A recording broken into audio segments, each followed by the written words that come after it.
The idea really around building a philosophy of natural prosperity is that at one moment you have to account for everything and you have to kind of show what it means, and you have to show progress and effectively give people a way to hang their hat on something that's going to take them forward. So what I'm going to do tonight is to sort of go through some of the basics. It's not frightening, it's not too mathematical, but what I hope to do is to show you it for real. So we've actually applied it, and we're actually applying it also in places across the UK. But I'm going to take you out of the UK to begin with. So there's going to be kind of back and forth, but at one moment I'm going to make a reference to the COP, because of course I spent endless hours of my life there.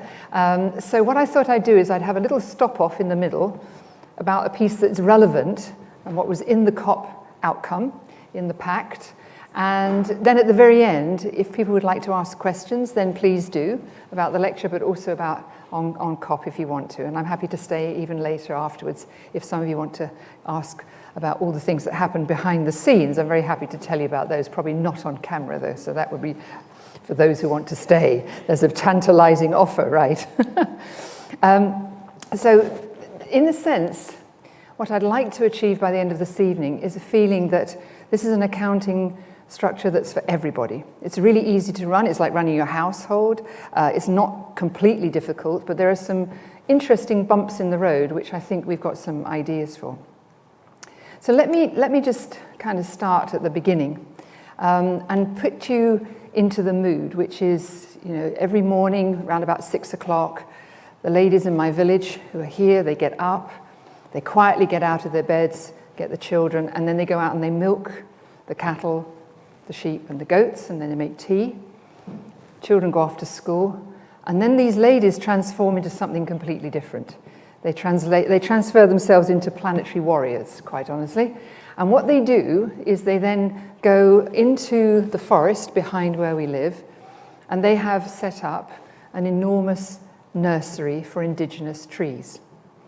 So what they're adept at doing is going into that forest to choose the seeds from very particular medicinal trees, to bring them back. They've learned how to germinate them, and then they grow them. And effectively, whether it's in the Mara, in the Masai Mara, or up in the MaO Forest, they're able, with a huge degree of success, because they look after them very carefully. So instead of having maybe a 60% success rate, they're up around about 90%, which is quite unusual for germination, and they grow these seedlings. And after a little while, the seedlings get to be about that high, maybe about 3 weeks, and after a month, they're about this high. It's just a phenomenal growth rate, and then they're ready to plant them out.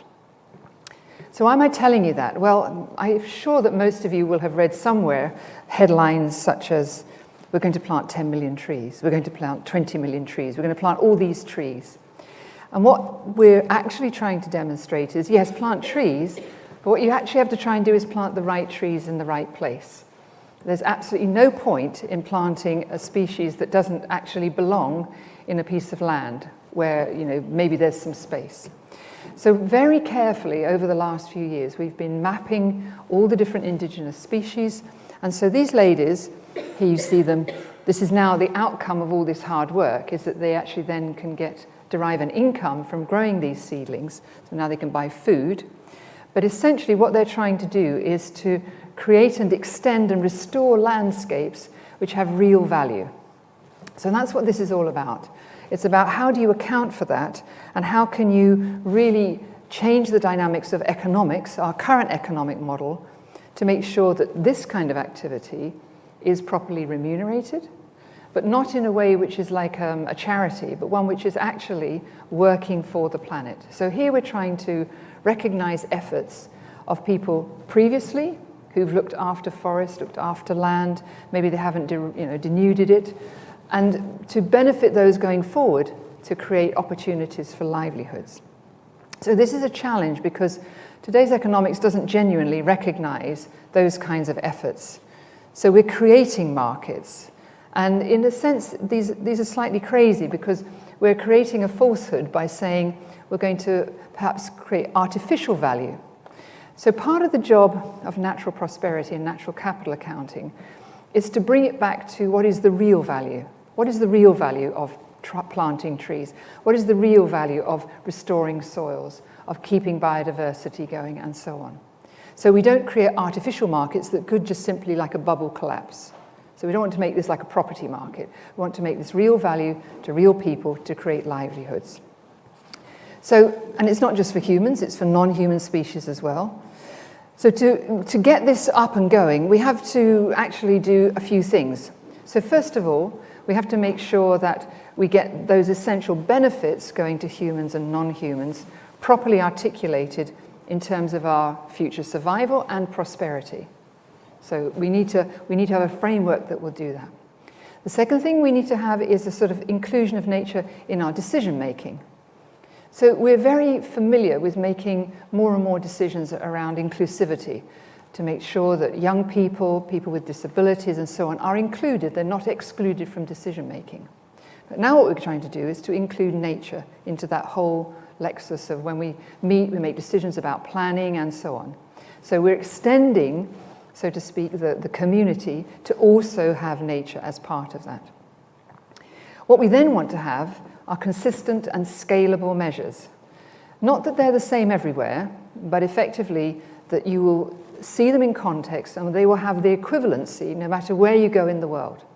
So whether it's President Bolsonaro being challenged about forest and deforestation, or it's ourselves, maybe in this country, tearing up a piece of ancient woodland, whatever it is, there has to be some kind of equivalency to make everybody accountable, but also to benefit. So that's really important, and it brings together social capital as well to really attach itself to the Sustainable Development Goals. Then we need some assurance methods. So it's no good you swearing on whatever you want to swear on and saying, I did it. Actually, someone's going to have to turn up and check that you did it, and they're going to have to have the same methodology, and it's going to have to be declared transparent and so on. So there's assurance methods that we have to put in place as well. And at the end, you need some trusted agents. And there aren't very many of them around at the moment, but essentially what we need are trusted agents that can interpret the data. So does it really mean something that you planted these trees and that the carbon was captured and whatever? So we need people to interpret what's going on. So really it's a great big make work program, frankly. That's what this is. Mr. Biden is going to build roads and do lots of transport networks and everything else. But for those of us involved in creating the planetary health, this is also a make work program, and we need to see a lot of investment in people and the capacity of people to be able to do these kinds of jobs. Okay, so it's not without its challenges, but nevertheless, it really can change prosperity for many. So now I want to introduce you to my team. Okay, this is my team on the ground in Kenya, and they're a kind of interesting bunch of people. So I want to introduce them to you because they're really amazing people. So here is Beatrice. Now Beatrice is a very unusual woman because she's a chief. She's a chief in the sense of being part of the Department of Interior, we might know it as. But she's now a chief because she's been promoted. So she's a chief of chiefs, which is very unusual for a woman.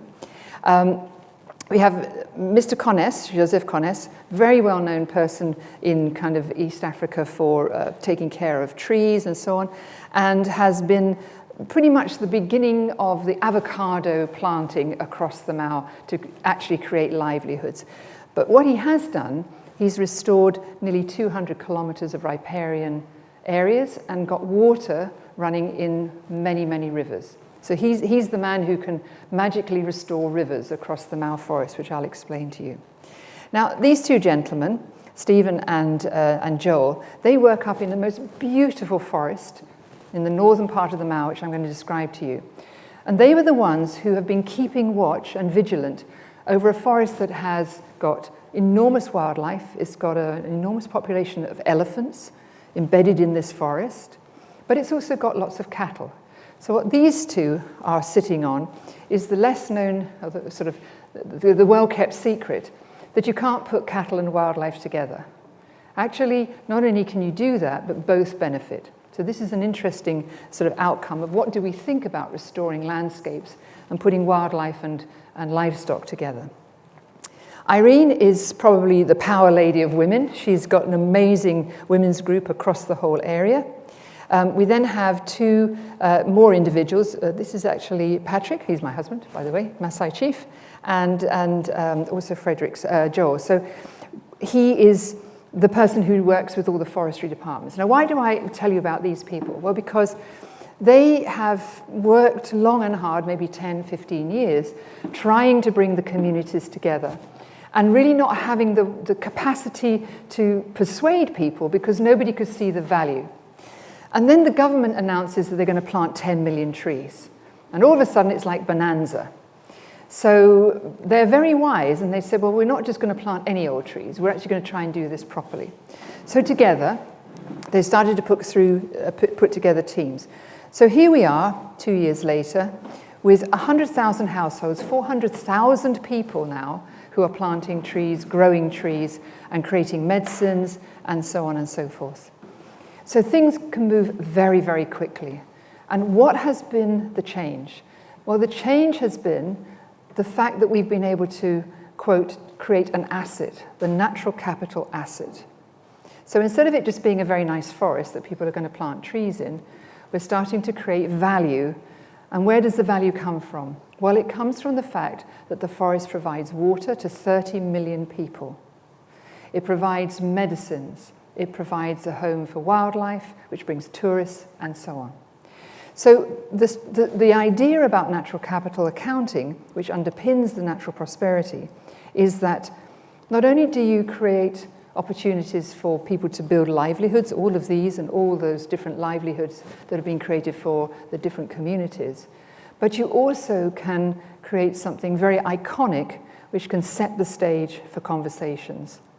And so in the COP, Kenya was able to talk quite coherently and legitimately about their efforts to restore large tracts of forest. Now, why did they need to do it? Well, this is the sad story. So back in the 1960s, this is the forest where we are. This is the very pristine forest in Tinderet. And here, all the way through the middle, there had been some cleared land. So there were about 500,000 hectares of pristine forest. The RAF used to fly over it. There are aerial surveys, so we can do this very accurately. But roll forward to 2019, and it's down to 240,000 hectares. Now, if you can conceive of that, it's an enormous area. I mean, it's a huge area that has been lost of forest. Encroachment, burning, and so on. And you can see the big areas of the red where it's actually been taken away. But alongside the forest loss, which you can see from space, we've lost literally 3,000 kilometers of river. So in the 1960s, there were 7,000 kilometers of open river. Now there's only 4,000. So lose the trees, lose the water, lose the rivers. So now, unfortunately, when the rain stops, it actually feels like a drought. It doesn't feel like just a pause in the rain. It actually feels like real drought, which is very worrying because then, of course, you can't plant the crops and so forth. And the other challenge is that right the way up the middle, all the way through here, big industrial agriculture has got in and has pushed all of the smallholders, about 200,000 small farmers, into the edges of the forest. So they encroach in the forest, they chop the trees down, you lose soil, and the whole thing gets into a very, very pernicious cycle. So how can we reverse that? How can we turn that cycle back? And how can we create the kind of numbers game that's very, very important? Well, now I'm going to sort of flip out into the COP26 because one of the big differences this time, so I have attended, of course, many COPs, and as the chief scientist, I was obviously quite, running around like a chicken without a head sometimes. And my job was to produce a lot of the evidence, a lot of the science, and really kind of take forward all of the argumentation. And that's what Paris was like, trying to, put the numbers in front of people and say, this is real, this is what's happening. What was extraordinary, I felt this time, was that we didn't have to persuade anybody that climate change wasn't happening. And literally, you could feel the extra energy that allowed people to have, because if you're not having to persuade people that climate change is real, you can use all that energy to do things like, well, what are we going to do about it? So from the outside, you must have been watching maybe the first week where there were lots of announcements, people signing agreements about deforestation, all sorts of exciting things, world leaders, lining up to do things and have their pictures taken and so on. But one of the things that was truly, for me, kind of turning the corner, was that it wasn't an admission of failure, but it was understanding for the first time, truly, that we weren't going to be able to solve, or we're not going to be able to solve the problems just by dealing with energy and transport. Actually, we have to put nature right into the core of all of these solutions. So you'll hear this phrase, nature-based solutions. And if you take a moment and you go and look at paragraph 38, we now have very important text, which talks about emphasizing the importance of protecting, conserving, restoring nature and ecosystems to achieve the Paris Agreement.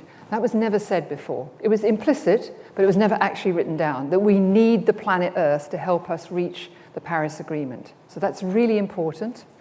And then we're going to do that. Well, how are we going to do it? We're going to do it with forests, terrestrial marine ecosystems, acting as sinks, in other words, absorbing and keeping greenhouse gases in, creating reservoirs, but keeping the gases in the ground, and by protecting biodiversity while ensuring social and environmental safeguards. So this is a really important paragraph, certainly for me, because for the first time it says, okay, we're going to say this is important. Now, a bit further on, you'll get to something called the implementation, and that's where the rule book is. So there's a rule book, Article 6, Article 9, there's all these rule books, and they're all finally agreed. But the rule book is missing how to do it. It's got words, but it doesn't really tell you how to do it. So that's what I'm doing. I'm going to tell you how we can do this, not just why, but how we can do it in a way that is practical, so that literally by next year, when we all go, hopefully some of us will be looking online, some of us will be there at Sharm el-Sheikh, there's actually real progress that shows we know what the plan is and how much it's going to cost and what we can do. So it's really critical that the COP process carries forward with this idea that people have got solutions all over the world, and somehow we have to scale them up. So you may have a great idea about saving a local forest. The way you do it, the way you undertake it, whether it's sustainable, how you calculate the carbon, all of those things that go with that package, you should have in the back of your mind, well, could I do it somewhere else? Could I do it, say, in another county? So, for example, in Essex, where I'm part of the Essex Climate Commission, we have decided to take 1/3 of the county, of its area, so that's the Blackwater and the Colne, that huge catchment, and to make that a climate focus area. And in that focus area, we will effectively take agriculture along a new pathway, we'll take the planting of trees, we'll take all of this and see how we can do it at scale. And if we can do it there, then we can certainly do it in many other places in southern England, where the climate is going to hit very, very hard. So it needs to be scalable, but whatever you do has got to be transparent. No point in having an accounting system if you can't actually show the calculation. So you need to be able to demonstrate to people, this is my assumption, this is how I did it. So we'll come to that. And then actionable. There has to be a sense in which it's achievable, but you have to figure out how to do this in small steps. So understanding what one tree does is really important, because then you can do 100 trees and you can see over time how things can make a difference. Improving soil health, you can do it again and again and again. So all of that is sort of fundamental to achieving what we call net zero carbon, maybe even going negative, because that's actually what we have to do, but also improving biodiversity net gain and so on. So nature-based solutions are going to be absolutely paramount to achieving not only the Paris Agreement, but now the Glasgow Pact. There's no doubt in my mind about that. And they have to go hand in hand with technology. But the other important thing that came out of COP, if you kind of read the whole thing through, is that for the first time there's a global goal on adaptation, and mitigation and adaptation financing has essentially been brought to the same level. So we're no longer just focusing on switching fuels and looking at how we move ourselves about and how we power a society. We're actually saying we also have to adapt as well. So it's mitigation and adaptation now. Those two things go together. So as I said, I'm happy to answer lots of questions about how we got there, some of the side phrases and that. But if you look at the graph, you can see that round about 2040, we hopefully have got everything in the bag from our energy, industry, buildings, transport, maybe a bit more, but effectively it's all down then to how we grow our food and how we take care of our natural resources. So that is what's going to get us to the final line. It's going to be the nature-based solutions, the way we grow our food, and the way we interact with those two. So that's the juggernaut sitting underneath, and that's how we have to go forward effectively. Okay, so that's really the challenge that we have. So I was thinking a lot about what is the calculus that I need to pull together for this natural prosperity thinking. And in the first lecture, I talked about there being three parts to it. So there's the sort of, what's the health of natural and social capital, because I believe the two go together. I mean, making the distinction between human and non-human species is, it's a very fine line, so I tend to put everything together. And then later we'll come to consumption, production, and distributional fairness and equity. They'll be in later lectures. So that's essentially why we're looking at this calculus. Now, what's important is the calculus has to connect to things that are already known. So there's no point in creating a system that doesn't connect to what governments are doing. And what governments are doing is creating a system of national accounts, of ecosystem accounting, and sort of very specialized ones where they look at how the environment and ecosystems work together. So I'm not going to bore you with that, but I'm going to give you just a little bit of a bit of the science about why it's difficult to just de novo create the underpinning for a new economic model. And one of them comes from the fact that these diagrams are, prolific in the literature, and they're called the planetary boundaries. I'm sure some of you will have heard of them. But effectively, a group of scientists back in the 1990s and then in the 2000s worked on what are the planetary boundaries that we must not essentially transgress. So, our use of fresh water, the biosphere, the integrity of the biosphere, air quality, aerosol, ocean acidification, there's a whole raft of these. And slowly, year on year, we begin to transgress these boundaries. And this is very, very worrying. Ocean acidification is clearly one of the major ones that could essentially tip us over the edge when it comes to some of the food chains, the marine food chains. But as many scientists will tell you, you can't deal with one without dealing with others. So there's a lot of work that's done on how do all of these interconnect with each other. So it's a bit like, you don't want to trigger something and have unintended consequences. So dealing with the planetary boundaries has a lot of challenges, but it is recognized that we have to live within these planetary boundaries, especially thinking about the problems of going from 1.5 degrees. And some of you will have probably heard that in the last days, there was an attempt to allow that line to go up to 2 degrees. Okay, now, between you and me and all the scientists who I know and myself, there's large and broad-scale surprise at the extent of the extreme events that we're witnessing already at 1.1. And what a lot of them have said to me, and I know for myself, is these were the kind of events that we associated with nearer to 2 degrees, not 1.1, not 1.2. So if it's already happening now, goodness only knows what will happen if we go above 1.5 degrees. So these are very, very serious and worrying signs. So that, in a sense, underestimating what the impact of temperature rises are going to be.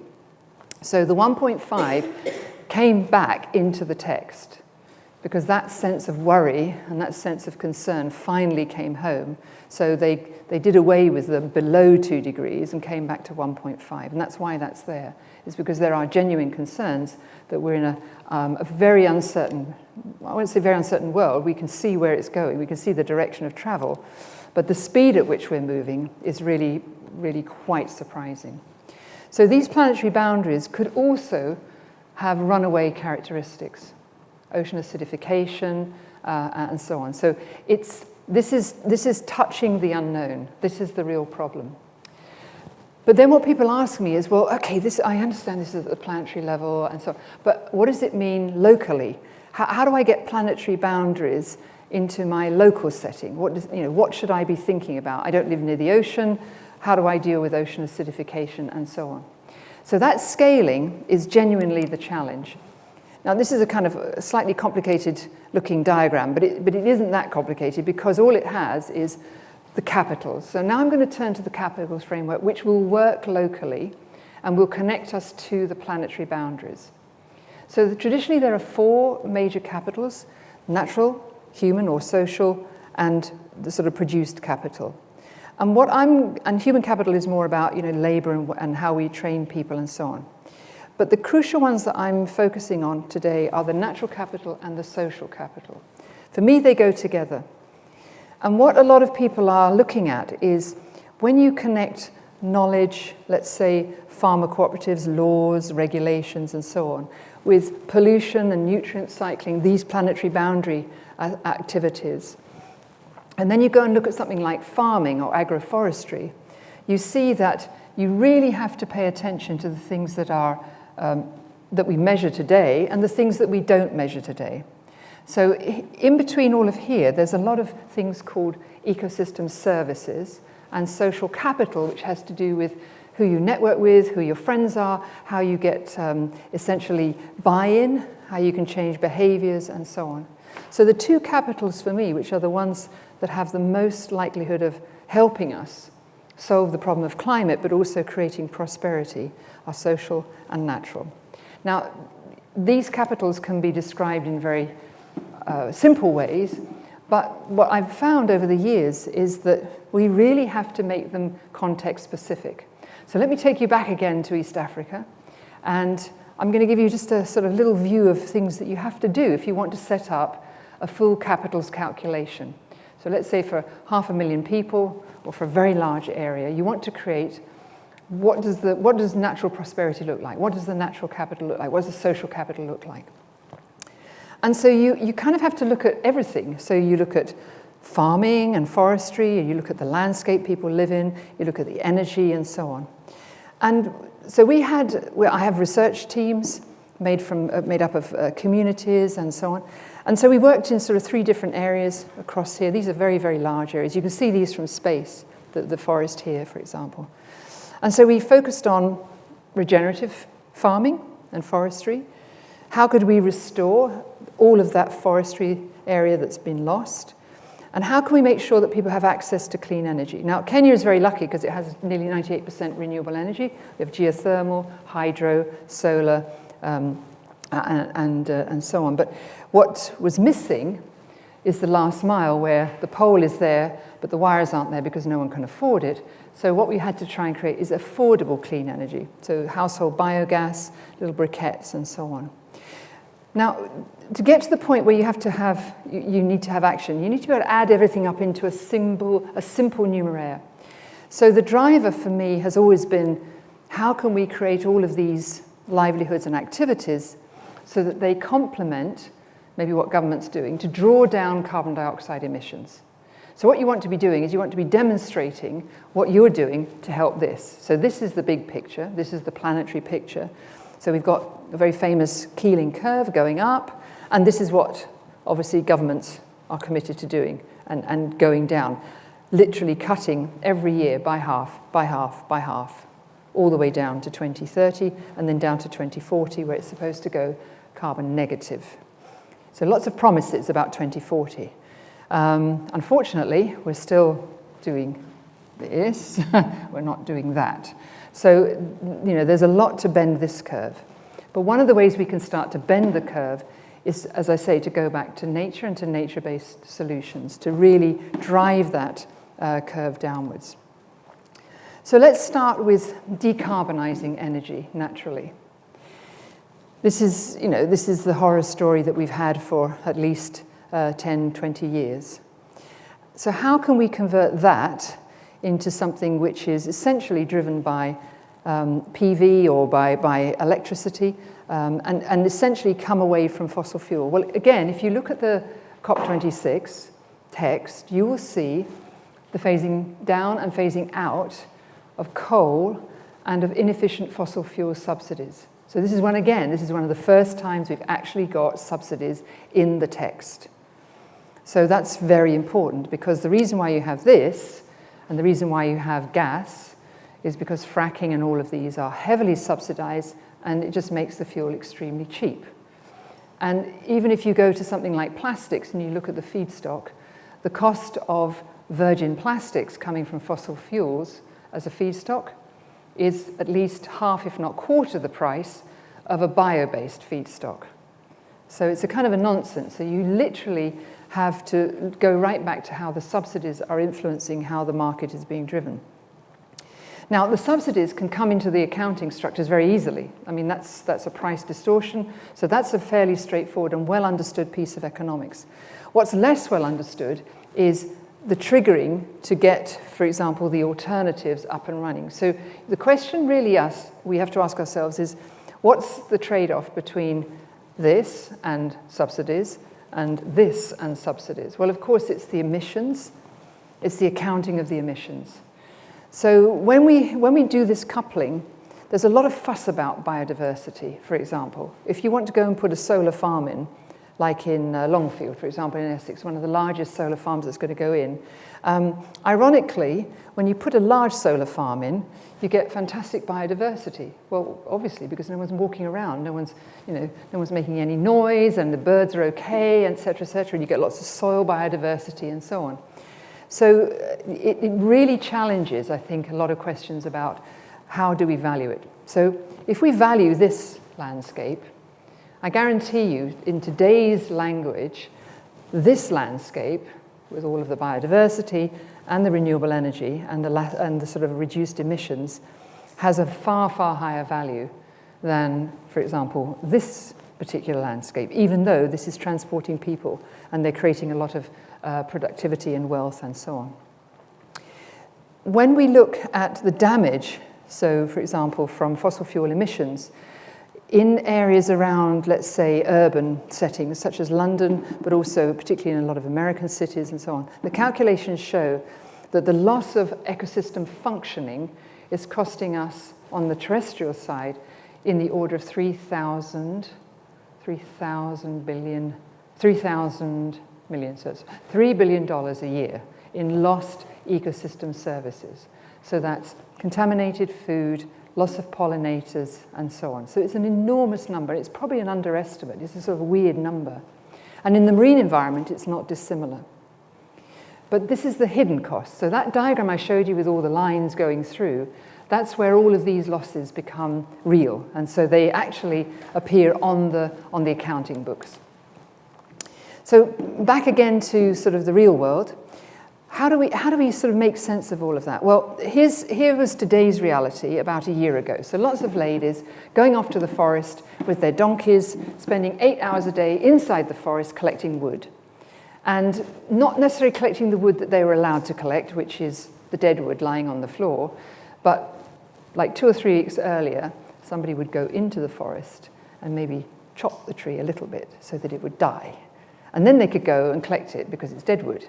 So you can see that there's some slightly perverse behaviors going on. But anyway, this donkey load would be taken to the local village or the local market, and that would be about $5 worth. Okay, so 8 hours, $5 worth. It's a lot of work, right? And the ladies are out, and it's not a great story at all. So we started talking to them and saying, we have to find an alternative. So I said, okay, well, let's see if we can invent a household biogas unit. Let's see if we can make briquettes out of other things, like maize cobs and waste. And let's see what this looks like. So in the space of about a month, invented this, made these very, very dense briquettes. They burn for 3 hours. So if you take a big log of wood, that'll go down in about an hour. This takes 3 hours to burn. And now the ladies can go to market with a brown paper bag, which they can sell for $8. Okay, so $8 as opposed to $5 for a donkey. Well, of course, this is the no-brainer. This is absolutely going to work. And so now the ladies have got enough money to make these for themselves, to start to actually make the machine, to sell the machines, to sell the briquettes, and so on. And it's waste, so they're using vegetation and waste that's coming from everyday use. And then this is for using to make biogas, cow dung, so now they all have gas stoves, clean energy. So it does 2 things. No more smoke in the house, nice clean energy. The ladies really like it. They've got a nice clean house. And now they're setting up businesses to sell these. So these sell for quite a lot of money, but it's way cheaper to buy this with free, cow dung than to actually go and either buy a gas cylinder or to be doing this. And then once you start talking about energy, then you start to run a sort of an accounting structure, and you say, well, in fact, we could move over to bagasse, we could take this as waste, we can make energy, we can go and catch croton nuts, we can turn this into a bioenergy source, and so on and so forth. So what happens is that people's imaginations start to, really go wild, and so now we have all kinds of sources of energy which are not destructive to the forest, but which effectively are providing not only energy for the households, but a product which can be sold, and here at scale. So this bagasse, which is the leftovers from the sugarcane, has got a lot of energy in it, is now actually doing all the heating for the tea, to dry the tea and to be used in that. So they're all now quite happy. They're making quite a good income on that. And that circular thinking is captured then in the natural capital, because the sugarcane is just one thing that comes out of that field, but all of the waste is now taken in and creates a whole different driver for people to have livelihoods. So let's go on to agriculture. So agriculture is a complete disaster, I have to say, overall, the planet. Would that most of it was like this, but it's not. So we have plantation ecologies, typical of the Anthropocene. We have a lot of industrial farming like this, where the soil is getting thinner and thinner and thinner. And there is a movement of regenerative farming, which is effectively, bucking the trend. And interestingly, these particular cows are carbon positive. In other words, they are in a cycle with the land. So it's a very interesting process where the cattle have got to such a point of health that their rumen is working really efficiently, that the dung that comes out contains amazing levels and amounts of bacteria and fungi. That goes into the soil, and they're moved frequently. So the soil microbes love it. The soil microbe population gets more and more efficient, sequesters more carbon, grass is healthier, cows are healthier, and you get the whole thing going like this. So it all hinges on the fact that the soil health has become more and more efficient. So when we monitor the soil organic carbon here and the sequestration rates, it's right at the top of the capacity of that particular soil, that particular geology, and that biome. So it's quite extraordinary how you can get to that point. It takes about 4 or 5 years, but effectively that's what's possible. So that's regenerative farming for cattle. So we may not have to have, a complete, ban of all meat. It might be possible to have some places where one can actually have cattle grazing in particular ways. On the other hand, the solution to this is beautifully shown in the way that farming has been done for palm oil. So there are now, some of you may have seen the Earthshot example, where there was a group taking palm oil not through deforestation, but actually embedding the palm oil inside the forest. And when we do the natural capital accounts for those forests, they're incredibly valuable because they've actually retained all of the integrity, they have medicines, and they also have the palm oil. So it makes really good business sense. This does not make good business sense anymore because this is a highly industrialized, don't forget all the fossil fuel subsidies that are going into here. So if you take the real value of what is happening here and the damage to the water and the damage to the soil, this is a sort of net negative operation. And it's literally at the edge of its resilience. And we see this in Australia. We see farms that are literally going out of business because that's what they have been engaged in for the last few years. Right, next door to them, you can have a farm like this, and they're surviving the droughts, they're surviving the floods and the fires and so on. So how can we turn that into something which is going to matter for the millions and millions of small-scale farming? Well, the first problem is that as farmers get pushed into the edges, they're so desperate to plant and to use the land that they will clear literally pristine forest. And very sadly, that's what had happened here. This was a forest 3 or 4 weeks earlier, and they wanted to plant potatoes. No, sorry, 2 months earlier. They'd wanted to plant potatoes, so they just literally clear that whole forest. And that was dense. I mean, you literally couldn't walk through it very easily. But they're so desperate to be able to have a bit of land in 1 hectare to plant some potatoes. but it's just not sustainable, and the soil runs off the hills and all of that. So through talking through, measuring the forest, looking at the natural capital, seeing how we could grow other species like bamboo, different kinds of alley cropping, putting inside forest small pockets of agriculture, moving agriculture around. This, fortunately, is becoming a thing of the past, and more of this area has now been replanted with trees. So sad that we lost the trees, but nevertheless we have them. So what had happened is we did a valuation of this land as it was cleared for agriculture, and it came in at round about, it's about $1,000 per hectare. Doesn't sound like very much, but it is quite a lot of money. But when the trees have been going in, and they're able to plant maybe 500 trees in that hectare and do all of the agriculture as well, the value of that land has now gone up to $5,000. $5,000, that's a 5-fold increase in the value of the land because of the planting of the trees and the alley cropping and so on. And it's a real livelihood. So it's genuine that if you do the full valuation, you can turn that into, as I say, real livelihoods. And you reduce the amount of waste and chemicals that are going into the water. So protecting ecosystems is another whole part of this. So we have a lot of people who, around the world, have spent their lives protecting ecosystems.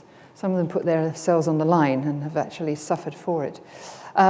So what we want to do is we want to create new financial instruments that will essentially reward people for what they have done.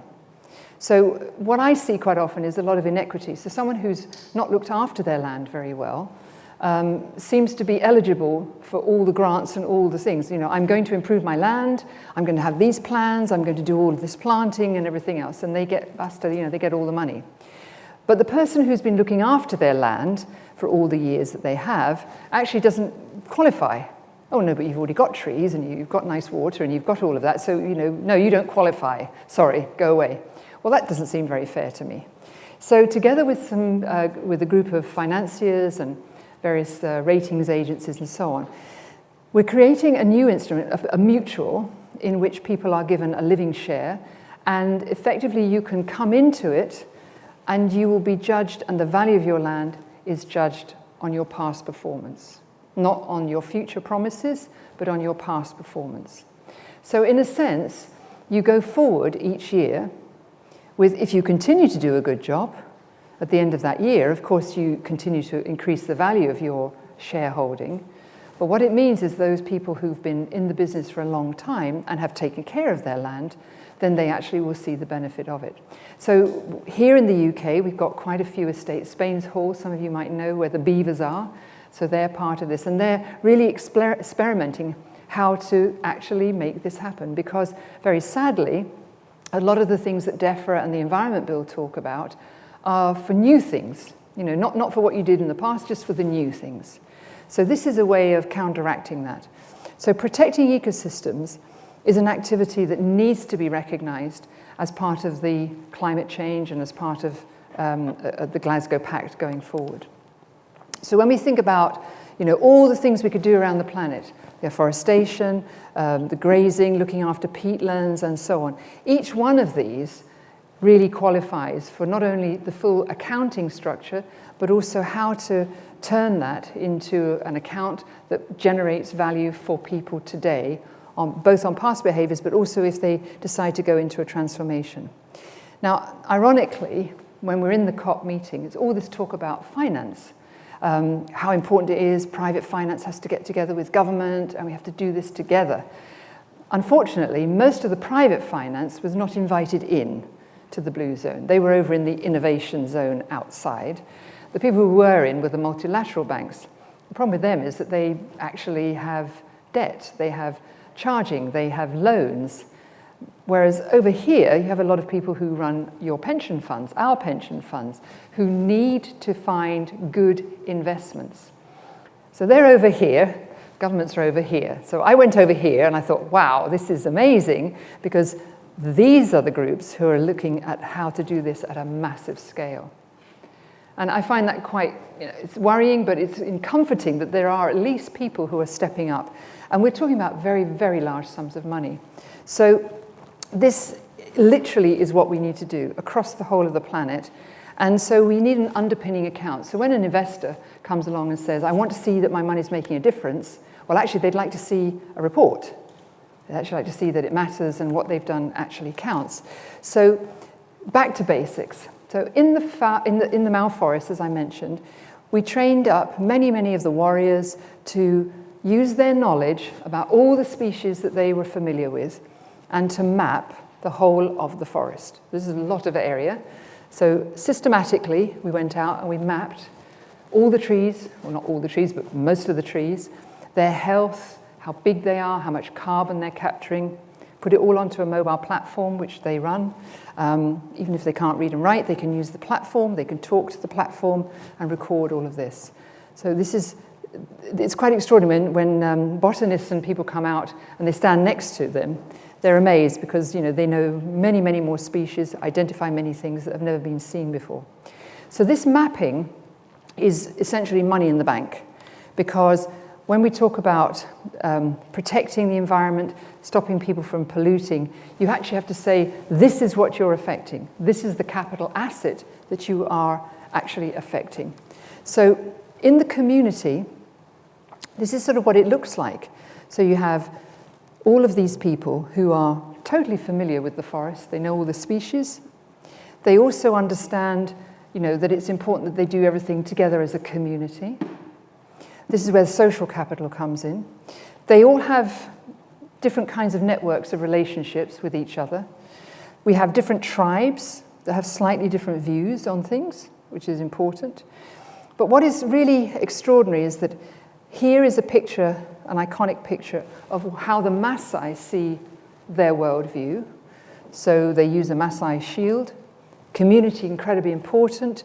Education, very important. Leadership, very important. Clean environment and so on. This is how the Nandi tribes see, where they have community, very important. Leadership, very important. Education and so on. Environment. And each community has its own kind of worldview, but it turns out they all have very similar elements within it. So when we're talking with communities about what do they want to do, how do they want to take this forward, they come with incredibly good ideas. So they might say we're going to shift our food into more traditional foods, pigeon peas and all these others. So we're not going to grow things necessary for the market which don't fit the climate. We're going to go back to some of the traditional foods. We're going to grow and we're going to create tree nurseries and we're going to document that and so on. So the decision making is at the community level. And again, I refer back to the COP, which was really good because that also now has a very strong paragraph saying that none of this is going to happen without the participation of communities. So that's at the very end, paragraph 95, 96. Please read that. Basically, it says this is in the hands of communities. So all these important issues are captured there. And then how do we make those decisions real for an investor, let's say, sitting in the city? Well, you have to understand the context of the land. You have to understand that different land is doing different things. So if you want to derive a natural capital health indicator, it has to be context specific, has to relate to the soil and everything else. You have to be able to accurately measure it in a way which is believable, replicable, and can be taken anywhere in the world to be compared. So as I say, it has to be accurate and scalable. And you need to be able to create insights so that people can have choices about how they might use that asset. And so an example is around soil. So you'll see now, more and more in the next year, that nearly every country is turning to the first one in the list of natural capital, and it's soil. So soil is right up at the top, and it's soil organic carbon. And this is a really big challenge because it turns out that soil organic carbon, to measure it, traditionally, a person would go out in the field and they'd paste a W and they'd take a sample and then they'd go over here and they'd take another sample and they've got a field that's like 200 hectares. Well, that's not going to tell you very much. So you have to be much smarter about how we do that. So there are some new measures that have come up that allow you to really determine what that soil organic carbon is accurately at a very high resolution. And on the basis of that, Australia is first out of the box. Can you imagine all the things you've probably read about Australia? You couldn't imagine it, but they're going to be the first ones that will truly have the regulator and the clean energy finance supporting accurate soil organic carbon. Why? Because they're completely convinced that if they don't do something in the next 2 to 3 years for all of their farmers, many of them will literally go under. If you see the quality of the soil, it doesn't have a lot of carbon, so what little there is, they need to literally work to keep in there. So the Australian government, despite everything that's written about them, has actually produced the goods and has created these new ways, regulatory processes, and they're paying they're paying for 1 tonne per hectare. But if you want to solve the global problem, 1 tonne per hectare of carbon per year is not going to save the planet. So when I compare it to where I showed you the MaO Forest, you've got 465 tonnes per hectare, and you can sequester between 35 and 40 a year. So, if you want to save the planet, you're not going to save it by going to Australia, unlike Mr. Gates thought he would do, but anyway, that's another matter altogether. But nevertheless, they still need to have their land saved. So this is what I keep saying. The natural capital accounting that I'm saying all again and again, is it allows you to do the right things in the right place for the right reasons.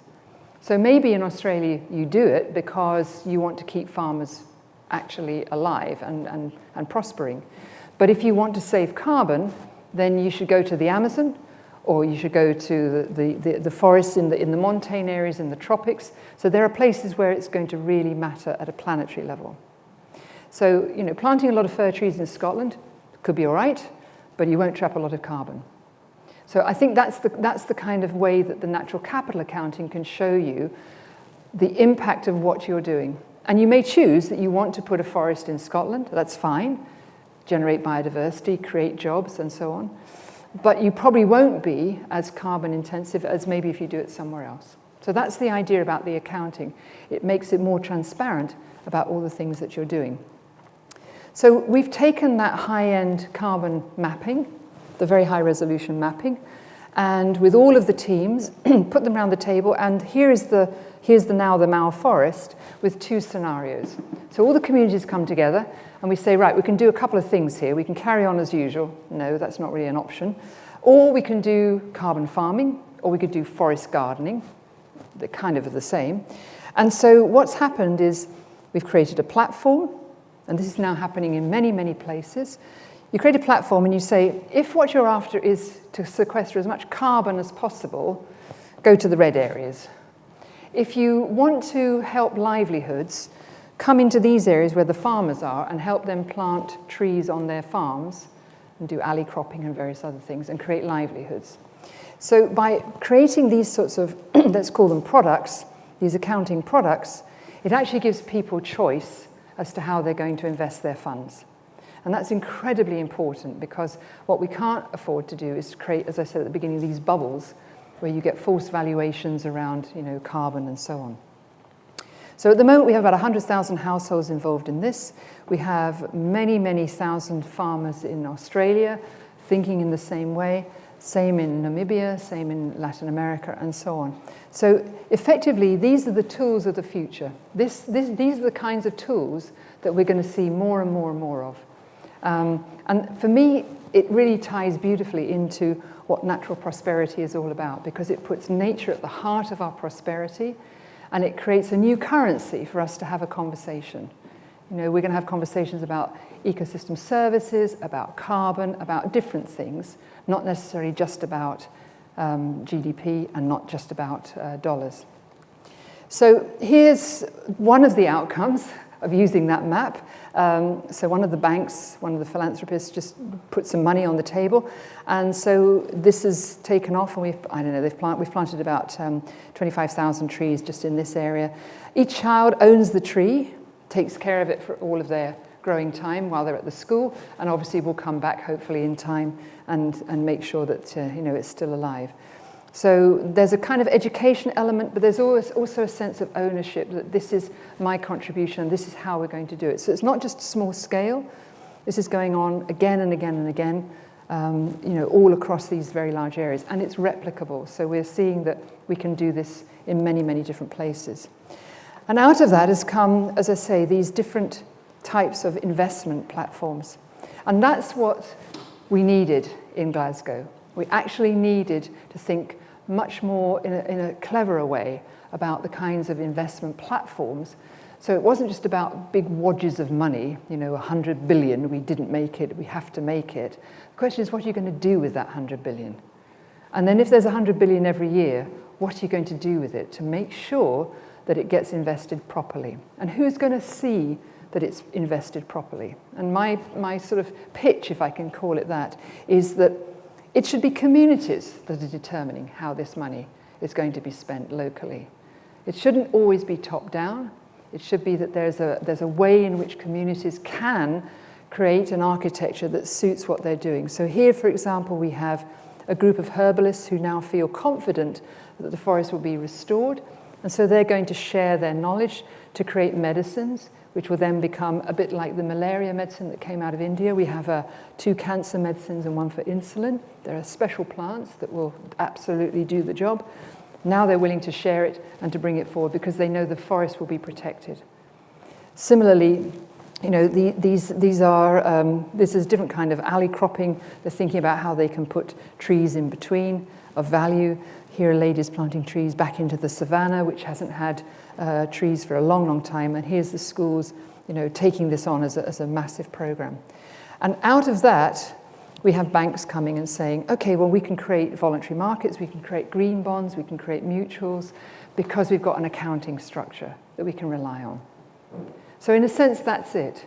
If you can be transparent and you can create something that is visible, transparent, can be checked, can be audited, can be assured, then in a way you give people confidence to come in and see that it's real. So this is real. You can go and visit that tree and you can go and see it growing and you can calculate how much carbon it's actually putting in the ground. And that's the difference between this kind of carbon market and the offsetting and some of the other carbon markets that have been set up in the past, which are very, very difficult to put your fingers on.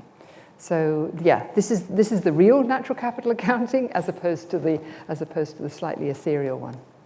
So I'll leave it at that, and I'm very happy. I know I've kind of almost gone to the end, but happy to answer any questions. Thank you.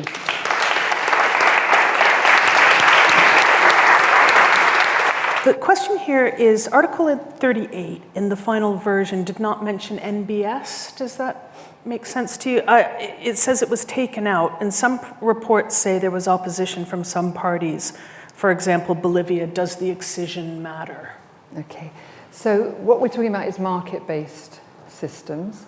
And there is a challenge in language because when we talk about capital and markets for nature-based solutions, there's a sense in which our dear colleagues from Latin America, particularly Bolivia and others, feel very, very aggrieved. They feel that we shouldn't monetize nature.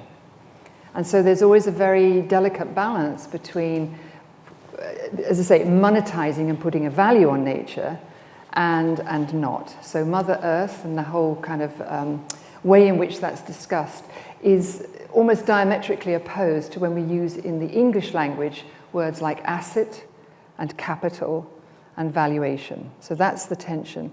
Do I think it matters? It doesn't insofar as if you leave it as a linguistic process, but if you bring it into the real world and you look at how people could benefit from good market-based mechanisms, then I think we would definitely want to see that they are in place. But it has to be a fair and just market. That's the point. Well, thank you for an excellent talk. My thought is that there's obviously a finite resource for investing in the restoration of nature. And I've heard that there are other ways of investing. I mean, clearly in restoring forest is an excellent idea. But I understand that restoring, for example, peat bogs and seagrass will generate much more carbon capture than regenerating forests. And if I had my $100, yes, what should you do? invest? Yeah. What should I do with it? Well, okay, let me recall for you. It matters where you plant that forest and why you're doing it. So if you want to trap carbon and you are rather particular to having it in Europe, then seagrass, kelp, really good option, because it stores carbon at it's at an incredible rate. Peat bogs, we have to try to do something. So not digging them up is really the issue. It's not about restoring them. They take, thousands of years. But not allowing them to be degraded is really crucial because they do release a lot of methane. But if your aim is to try and get a lot of carbon stuffed into the ground, then looking at those tropical montane areas is a very good bet. So I think it's why you want to invest. If you want to invest in people, that's probably also another good argument. Yeah.